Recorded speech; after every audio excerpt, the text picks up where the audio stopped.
One morning, Sherlock Holmes handed me a sheet of paper. "Look, Watson," he said. "Can you explain this problem?" I looked at the paper. To my surprise, it was covered with a line of strange pictures. These pictures looked like little dancing men. "A child must have drawn these," I said. "Where did you get this piece of paper, Holmes?" "It arrived by post this morning," answered Holmes. "A man called Hilton Cubitt of Ridlingthorpe Manor in Norfolk sent it to me. Mr. Cubitt is coming to see me today." "There's a ring at the doorbell, Watson. Perhaps that's Mr. Cubitt now." A moment later, a tall gentleman entered the room. He had a handsome face with clear blue eyes and looked very strong and healthy. This gentleman shook hands with both of us. Suddenly, he caught sight of the strange drawings. "Here's a mystery, Mr. Holmes," he said. "What do you think of these drawings?" "They look like children's drawings," replied Holmes. "But why do you think they are important?" "I don't, Mr. Holmes. But these drawings are making my wife very frightened. That's why I've come to see you. I want to find out what they mean." Holmes held up the paper, so that the sunlight shone through it. It was a page torn from a notebook, and the markings on it looked like this. Holmes examined the paper carefully. Then he folded it up and put it in his pocket. "This is a most interesting and unusual case, Mr. Cubitt," he said. "Please, tell us your story from the beginning." The picture sequence from the cinema has finished. You can look at it once more if you want. "I'm not very good at telling stories," said Mr. Cubitt. "But first, I want to explain something. I'm not rich, but I come from a very old and well-known family. My family's lived at Ridlingthorpe Manor in Norfolk for nearly 500 years. Last year, while I was visiting London, I met an American lady called Elsie Patrick. Elsie and I became friends, and soon fell in love. I didn't know anything about Elsie's family or her past life, but I decided to ask her to marry me. The day before our wedding, Elsie spoke to me. "I've had some very sad things happen to me in my past life, Hilton. I've done nothing wrong, but I wish to forget my past. Please promise me you will never ask me anything about it. If you're unable to make this promise, then please go back to Norfolk and leave me." So, I promised Elsie I would never ask her anything about her past life. We've been married for a year now, and we've been very happy. During all this time, I've kept my promise. But one day, about a month ago, my wife received a letter from America. I saw the American stamp. She read the letter and her face turned white. Then she threw the letter in the fire. She said nothing, but from that time there's been a look of fear on her face. Mr. Holmes, my wife is a very good woman. I'm sure she's not done anything wrong in her past life. But Elsie knows I am very proud of my family. My family's long history is very important to me. She would never do anything to upset me. Perhaps that's the reason she's afraid to tell me her troubles." "Please go on," said Holmes. "Well," continued Mr. Cubitt, "yesterday morning a strange thing happened. I found this piece of paper lying on the sundial in the garden. At first, I thought it was a child's drawing. But when I showed the paper to Elsie, she fainted.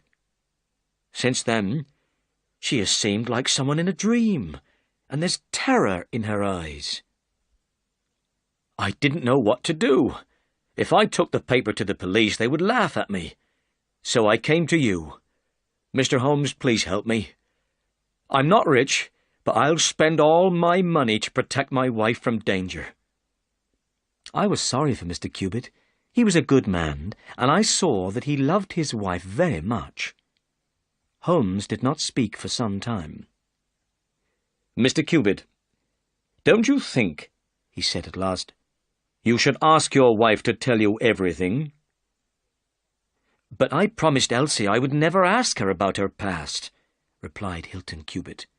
"If she wants to tell me something, she will, but I will not ask her to tell me." "I'll be pleased to help you," said Holmes. "I believe there is a meaning in the pictures of the dancing men, but I need more information before I can say what it is. Go back to Norfolk. If there are any more pictures of dancing men, make a copy of them for me. If anything important happens, I'll come to Norfolk at once."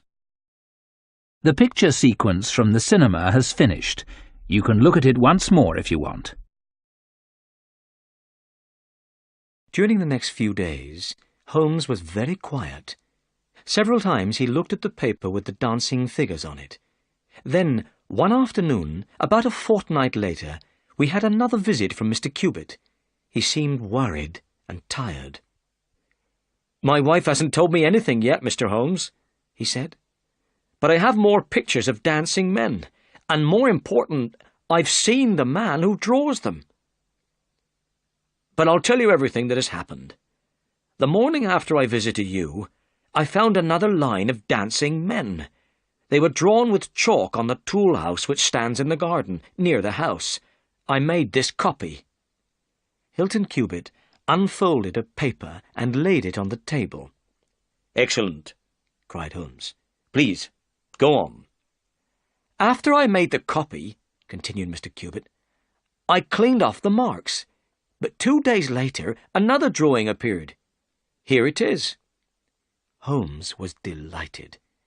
"We're beginning to get a lot of information," he said. "I decided to find out who was drawing these pictures," went on Hilton Cubitt. "So the next night, I took my gun and sat beside a window which looks out onto the garden. At about 2 o'clock in the morning, my wife came into the room. She was wearing her nightclothes. She asked me to come to bed, but I refused. 'No, Elsie,' I said. 'I want to see who is drawing these pictures.' Suddenly, I saw Elsie's face turn very white in the moonlight. She was looking out of the window. I looked out of the window too. I saw something moving near the toolhouse. A dark figure came slowly round the corner of the toolhouse and stopped beside the door. Immediately, I picked up my gun. I wanted to run out of the house, but my wife caught me in her arms and held me back. By the time I got outside, the man was gone. On the toolhouse door was the same drawing I copied before. I looked everywhere, but I couldn't find the man. However, in the morning, when I looked at the toolhouse door again, I saw a second line of dancing men. This new line is very short, but I made a copy, and here it is." Hilton Cubitt gave another piece of paper to Holmes. I could see that Holmes was very excited. "Tell me," he said, "was this second line of figures separate from the first?" "It was on a different part of the door." "Excellent," cried Holmes. "This last drawing is very important. It makes me feel hopeful. Please, continue your interesting story." "I've nothing more to say," replied Hilton Cubitt, "except I was angry with Elsie for holding me back. I'm sure she knows who this man is and what these pictures mean. Now I must go back to Norfolk. Elsie is very frightened, and I don't want to leave her alone at night." "Well," said Holmes, "please leave these pictures with me. I will examine them carefully. I think I'll be able to solve the mystery soon." The picture sequence from the cinema has finished. You can look at it once more if you want. As soon as Hilton Cubitt left the room, Holmes ran to a table. He put all the papers with pictures of dancing men on the table. He began to examine them carefully. For the next 2 hours, Holmes worked hard examining the papers. At last, he jumped up excitedly. Then he sat down again and wrote out a long telegram. "As soon as we get an answer to this telegram, Watson," he said, "we'll visit Mr. Cubitt in Norfolk. I have some important information for him." I was very curious about the telegram. I very much wanted to know what Holmes had found out about the meaning of the dancing men. But I didn't ask any questions. I knew Holmes would tell me when he was ready. 2 days passed. Then, on the evening of the 2nd day, Holmes received another letter from Hilton Cubitt. In this letter, Mr. Cubitt said he had found a new drawing of dancing men. He had found the drawing that morning on the sundial in the garden. Mr. Cubitt had made a copy of the drawing in his letter. Holmes examined these pictures carefully. Suddenly, he jumped up. "We must go to Norfolk at once, Watson," he said. At that moment, a telegram arrived for Holmes. It was the answer he had been waiting for. Holmes read the telegram, and his face looked serious. "Mr. Cubitt is in terrible danger," he said. "He needs our help." But unfortunately, we were not able to go to Norfolk that evening. It was late and the last train had gone. The next train was not until the morning. In the morning we travelled to Norfolk. At the station we asked our way to Ridlingthorpe Manor. "Are you the detectives from London?" the station master asked. "Why do you think we are detectives from London?" asked Holmes in surprise. "Because the Norfolk police are already on their way to Ridlingthorpe Manor," said the station master. "But perhaps you are doctors. The lady isn't dead yet. You may be in time to save her life." Holmes looked very worried. "What do you mean?" he asked. "What has happened at Ridlingthorpe Manor?" "It's terrible news," replied the station master. "Both Mr. Hilton Cubitt and his wife have been shot. Mr. Cubitt is dead, and his wife is seriously injured." The picture sequence from the cinema has finished. You can look at it once more if you want.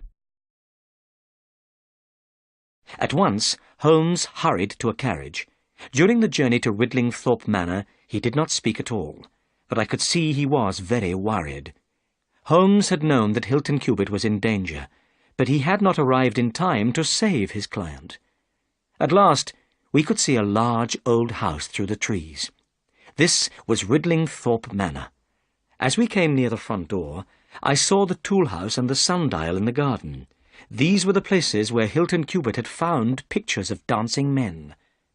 A carriage was standing outside the front door, and a small man was getting out. This man introduced himself as Inspector Martin of the Norfolk Police. Holmes introduced himself to Inspector Martin. Inspector Martin was very surprised when he heard my friend's name.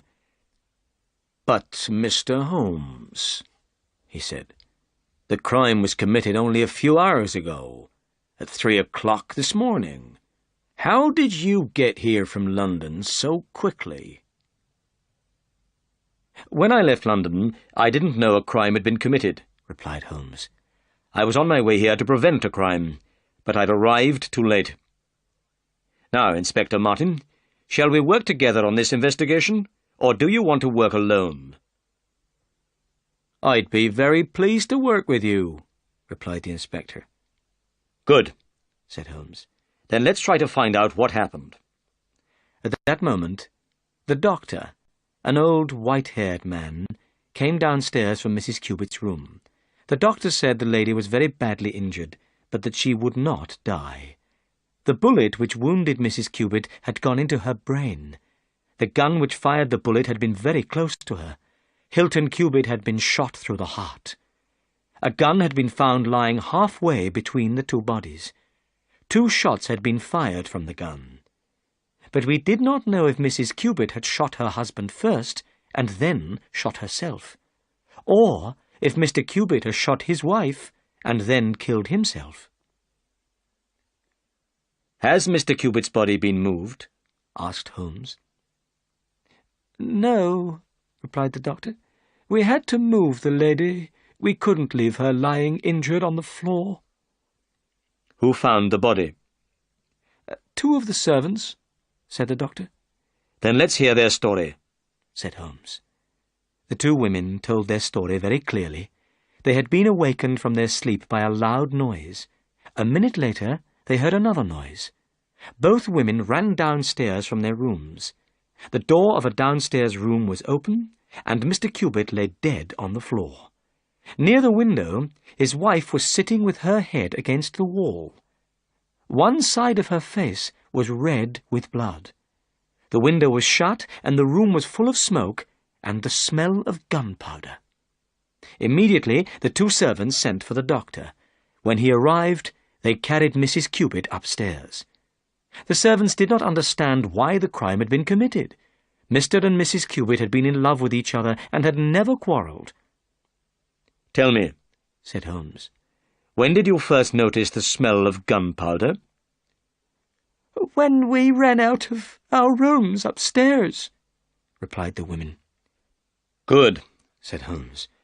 "Now let's examine the room downstairs." The picture sequence from the cinema has finished. You can look at it once more if you want. The room was small, with a window looking onto the garden. Mr. Cupid's body lay on the floor. "You can take away the body now," said Holmes. Then he turned to the doctor. "Have you found the bullet which injured Mrs. Cupid?" he asked. "No," replied the doctor. "The bullet is still somewhere in her brain. We will have to operate to remove the bullet." "We know that 2 bullets were fired from the gun," said Inspector Martin, "and we know where each bullet went. 1 bullet killed Mr. Cupid, and the other injured his wife." "Yes," said Holmes, "but what about the 3rd bullet? The bullet which passed through the window frame?" He turned suddenly and pointed to a hole in the bottom of the window frame. This hole was the exact shape and size of a bullet. "Wonderful!" cried Inspector Martin. "Then 3 shots were fired, not 2. A 3rd person was in the room." "But, Mr. Holmes, how did you know a bullet had passed through the window frame?" "Well," said Holmes, "you remember that the 2 servants smelt gunpowder as soon as they left their rooms?" "Yes," said the inspector, "but I still don't understand." "The servants' rooms are upstairs, but the gun was fired downstairs. So the smell of the gunpowder must have been blown from this room to the rooms upstairs. Therefore the window must have been open.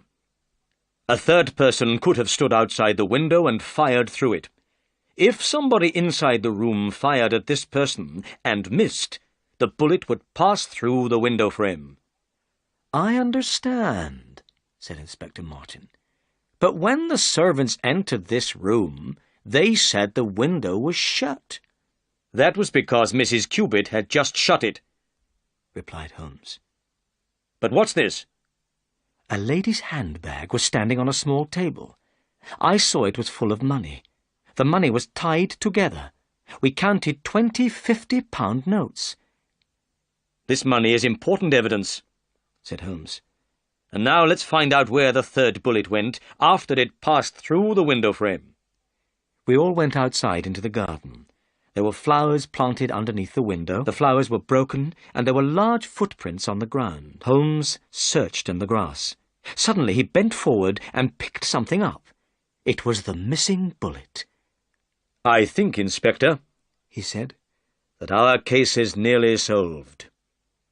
"But, Mr. Holmes," said the inspector, "who was this other person, and how did he get away?" "I will tell you later," said Holmes. "First, I want to know if there is a place near here called Elridge's." We asked the servants, but none of them had ever heard the name. Then the boy who worked with the horses remembered a farm with that name. This farm was a very lonely place, many miles away, near a village called East Rushton. Holmes thought for a moment. Then he smiled strangely. "Bring a horse," he said to the boy. "I want you to take a message to Elridge's farm." Then Holmes took from his pocket all the papers with the pictures of the dancing men on them. He sat down at a table and worked carefully. Finally, he handed a note to the boy. "Give this note to the person whose name is written on the outside," said Holmes, "and don't answer any questions."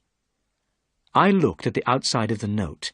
It was addressed in large writing to Mr. Abe Slaney, Elridge's Farm, East Rushton, Norfolk. Then Holmes turned to Inspector Martin. "I think you should get more policemen," he said. "We'll have to catch a dangerous criminal." The picture sequence from the cinema has finished. You can look at it once more if you want. After the boy had left, Holmes gave some instructions to the servants. "If anybody comes and asks for Mrs. Cupid," he said, "do not tell the person that she is ill. Show the person straight into the sitting room." "There are some things I want to explain," Holmes said. Then he told the inspector about Hilton Cubit's visits to us in London and the pictures of the dancing men. "These drawings are a kind of secret writing," said Holmes.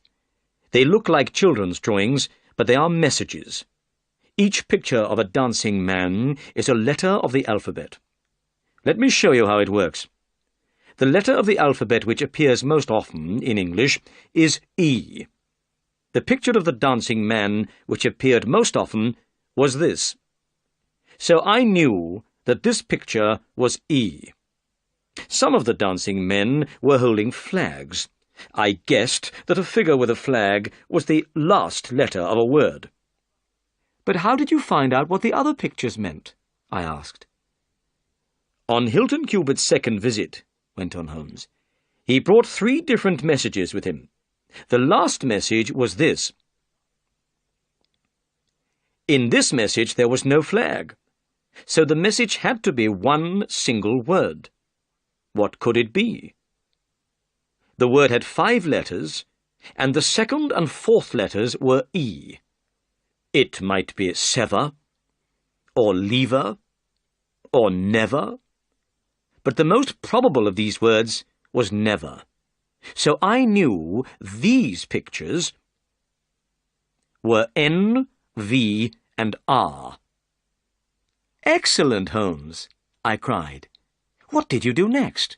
"Well," said Holmes, "I knew Mrs. Cubit's first name was Elsie. I noticed that there was another word which had 5 letters and began and ended with E. So I guessed that these probably were L, S, and I. In one message, the word Elsie was written twice. In this message, the word before Elsie had 4 letters and ended with E. I guessed the writer was asking Elsie to do something. So, now I looked for an English word of 4 letters ending in E. The best word I could think of was come.